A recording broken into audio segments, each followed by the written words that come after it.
Hi, welcome to the channel. Today's video is titled Who Really Won the War of 1812? Alright, we're going to check this video together. Obviously, from what we've been told, based on some of the videos that I've checked, it seems like nobody actually won the War of 1812. But again, um this title maybe is gonna or this video is gonna explain something significant or share something significant that other videos did not share. So we're going to check this video together, and I'll love your thoughts and the contribution in the comments below. Obviously, I'm gonna ask you this question or throw it back at you. Who do you think actually won the War of 1812? Let me know your thoughts in the comments below. Let's dive right in. On the first days of 1815, British guns pounded American earthworks in Louisiana's swampy bayous. Thousands of redcoats advanced against the outnumbered defenders. Freshly victorious over Napoleon, the British were ready to project their full might on the young republic. But in just 30 minutes, hundreds of redcoats lay dead.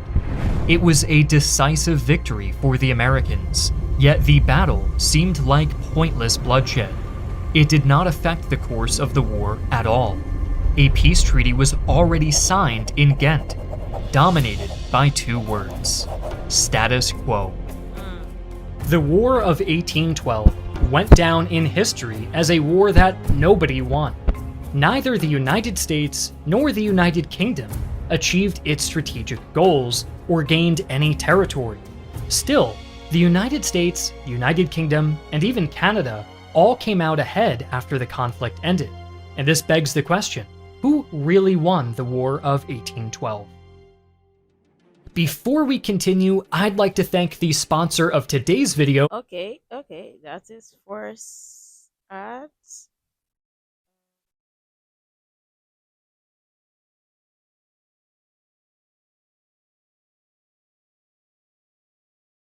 interesting. So I love that this question is being asked because obviously at first lots of people will think, oh, it's one country or the other. I've checked a couple of videos that highlighted or never stated who actually won the War of 1812. But again, I want to hear your thoughts. Who do you think won the War of 1812? But let's check from this video to hear if they've got an answer for us or if it's still the same.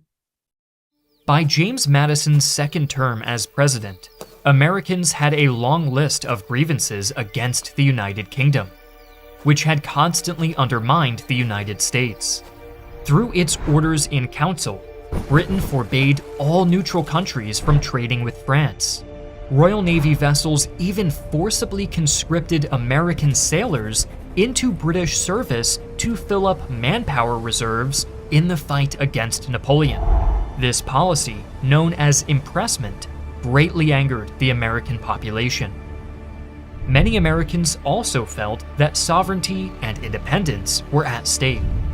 Britain supported several American Indian tribes and confederations, most notably Tecumseh's Confederation, and tried to create a native buffer state to thwart American expansion. Through traders in Canada, Britain supplied the tribes with weapons and ammunition that enabled them to raid throughout the American frontier. In addition to the grievances, many in the southern and western US sought to annex some, if not all, of Canada. Although this was a controversial topic, in the summer of 1812, the long list of complaints motivated Madison to ask Congress to declare war. You know what's even interesting? When you hear this, you understand that this War of 1812 actually did not just result or is not just about British, Britain and Americans, right? Canada, some way or the other, was involved, but majorly, I think it was. It also, from my knowledge, and correct me if I'm wrong, obviously based on history or videos that I've checked, it's also as a result of the Britain and as a result of the Napoleonic War with Britain and France that are both involved in it, as well as other countries potentially, right? So obviously, this one extended to this other side because one party wanted to piece off the other party. And obviously, this was a good way for both parties to get each other's attention, right? So I just think that this is like a game of numbers where they are trying to see who is the bigger one in the game and all that. It's a game of chess. Is that's from my knowledge or what I know or what I can take from this. But again, it's what I perceive. It may not be like what you think, but let me know what you think. Ironically, Britain had already ordered the suspension of the Orders in Council, which had led to so many American grievances, but the news Wow. had not yet reached US soil by the time war was Hmm. declared. At first, it seemed like the British faced overwhelming odds. Napoleon still dominated Europe, and now, an overstretched, financially burdened Britain was forced to open another faraway front. Its territories were threatened by an ambitious republic with a far larger population than British North America. Again. Fortunately for the Crown, the American armies weren't ready to defeat Britain in Canada.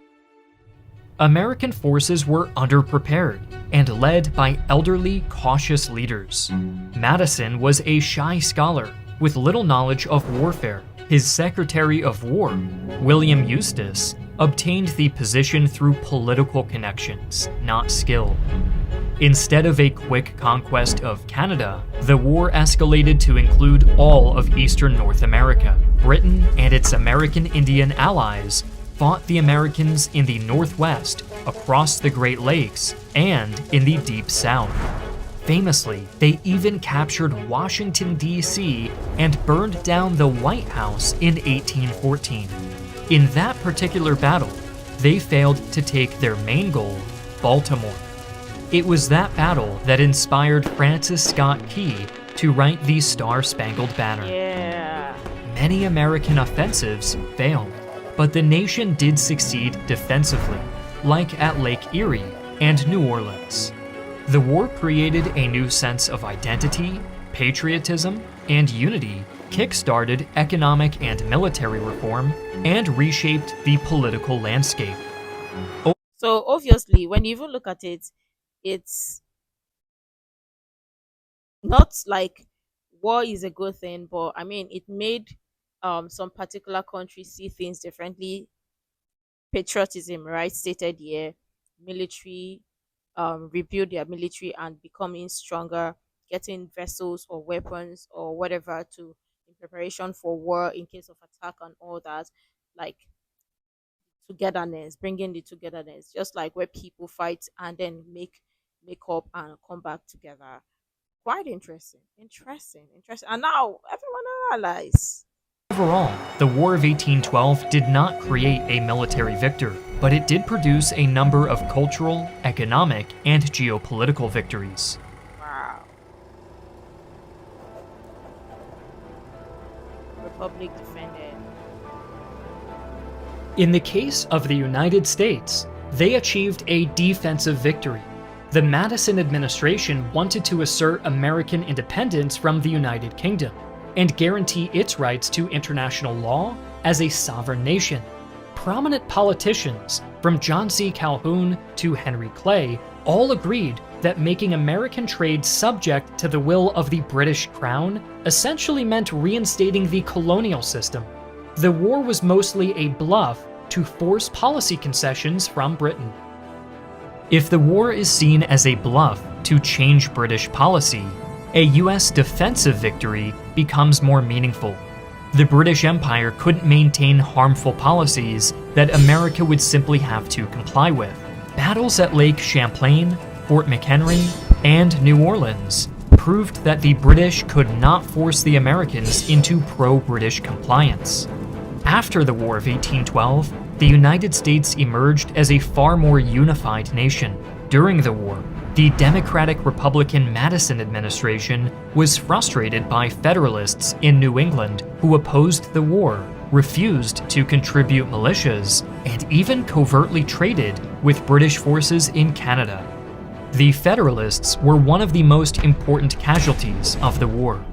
As Wow. war support rose in the United States, especially after the Battle of New Orleans, the anti war Federalists were discredited as unpatriotic.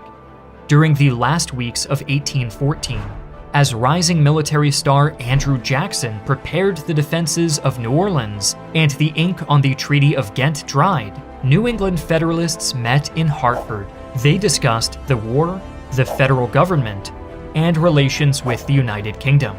Some firebrands even argued for secession. The convention angered many Americans and damaged the Federalist Party beyond repair.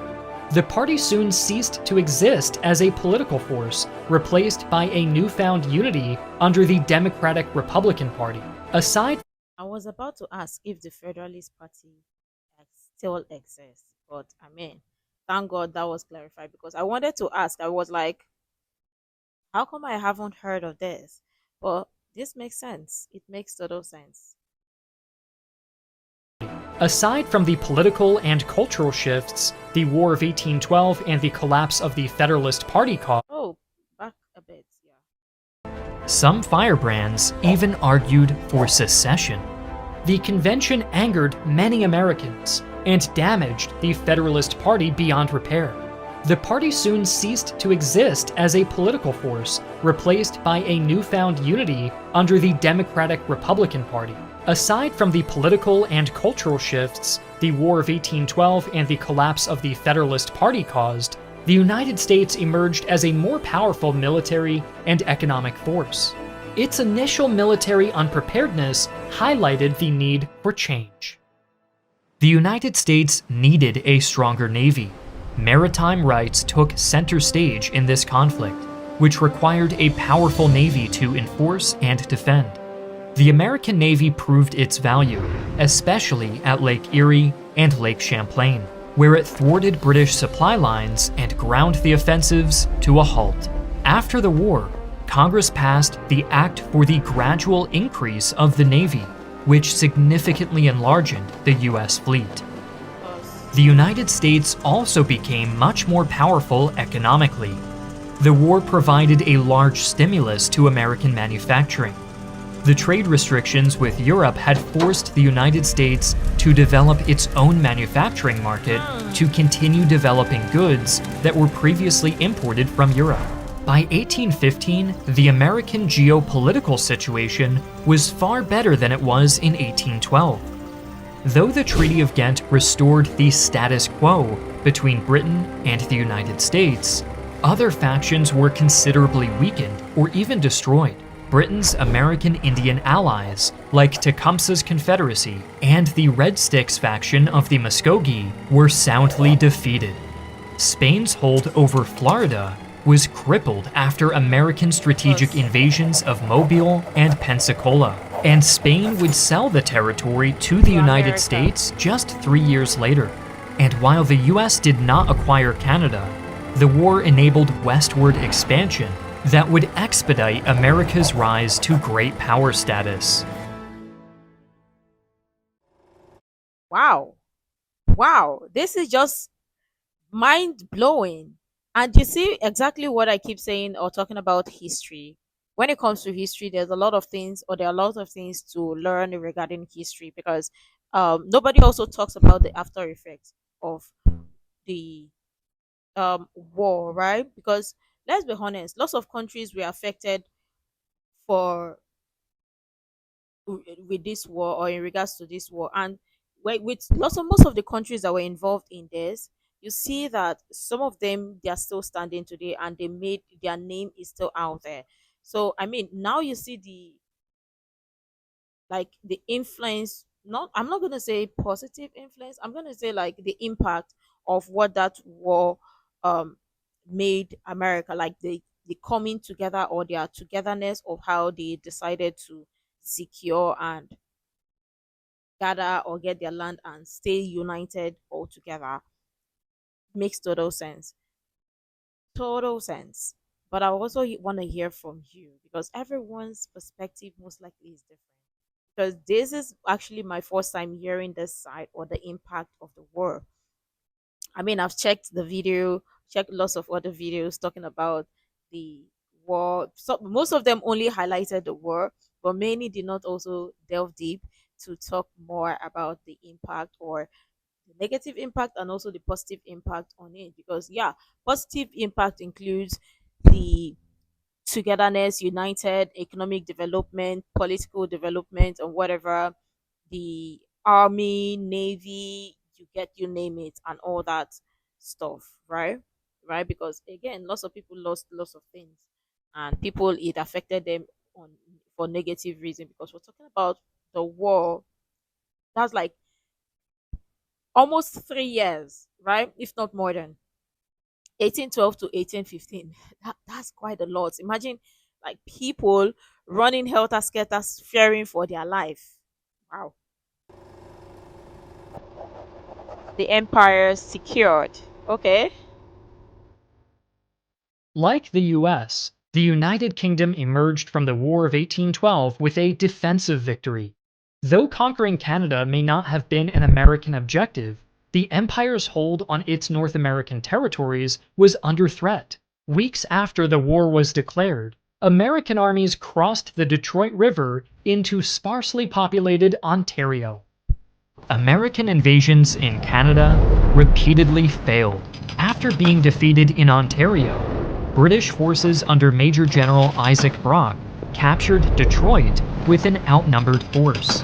Detroit served as a base for British and Shawnee forces to threaten the American Northwest for over a year. Another American invasion Here. across the Niagara was beaten back at Queenston Heights, once again by an outnumbered British force. Canada's largest cities, Montreal and Quebec City, were never seriously threatened. British successes extended beyond Canada. The capture of Washington and burning of the White House was one of the war's most notable acts.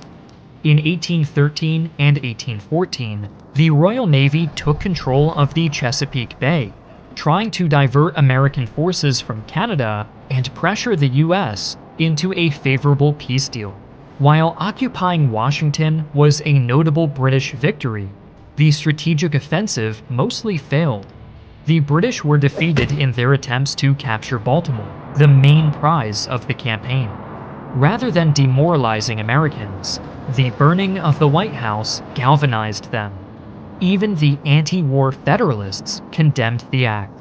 Britain's biggest claim to victory in the War of 1812 was America's failure to enforce any of its war goals.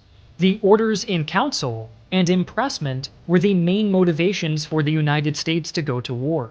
While these policies were repealed by the end of the conflict, it was not a decision that came about as a result of American pressure. Even before the war, British politicians were divided on the empire's commercial policies. Due to their growing tensions with the United States and the worsening economic situation in England, Britain officially repealed the orders on June 23rd, just 5 days after the US had declared war. Madison only learned of the repeal Wow. months later. Although the tensions with the US influenced the decision, the war effort itself had little effect. Impressment also ended on Britain's own terms. After Napoleon's first surrender in 1814, there was no longer a need to recruit foreigners to fill the dwindling supply of sailors. Although the war highlighted the problem of impressment, American military pressure far from forced an end to the policy. For Britain, the geopolitical reality post-war was a double-edged sword. While they kept their maritime policies, Britain lost many American Indian allies and had to give up on its desire to create an Indian buffer state in the American Northwest. However, by abandoning Tecumseh's Confederation and the Muskogee, Britain aimed to foster a more pragmatic and cooperative relationship with the United States. To London, the United States served British strategic and security interests much better as a partner than a frustrated geopolitical rival that cost the empire many resources to contain. Nation created. Okay. At face value, The Canadian claim to victory seems far-fetched. After all, Canada did not exist as a single nation until the colonies confederated in 1867. Nowadays, the war plays an important role in the Canadian national saga, serving as a war that made Canada. In the early 19th century, Canada was a sparsely populated and diverse territory. The French-speaking Catholic people in Quebec had very little in common with the British Loyalists who settled in Ontario after the American Revolution. The war created a narrative within Canadian nationalism that brought British Canadians, French Canadians, and First Nations together. For instance, the Royal Canadian Mint produced a commemorative coin in 2012 depicting a British sergeant, a Quebecois soldier, and an Iroquois soldier side by side to fight for their homes. This is it. I think I've kind of asked this question to hear from the Canadian perspective regarding this war, or the impact on of this war on Canada as well. I love that this video is doing justice to that and also covering it, even though it's bits and pieces.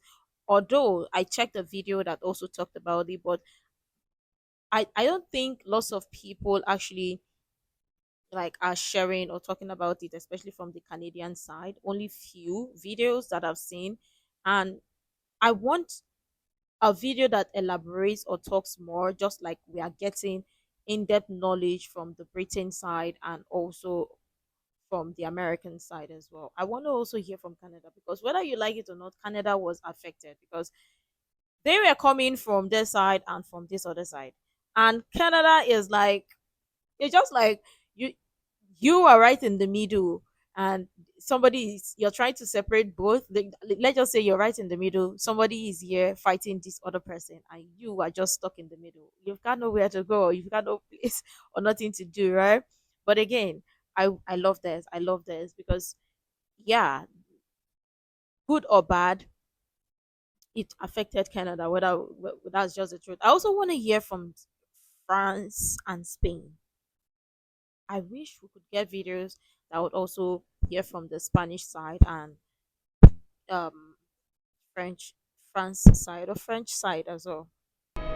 The War of 1812 would become a symbol in Canadian nationalism to profile the nation as the other to the United States. Poets framed the Canadians as the virtuous loyalists who stood by noble Britain in its darkest hour, when the continent of Europe was drenched with the blood of nations. The tyrant had his feet upon their neck, and England alone stood erect.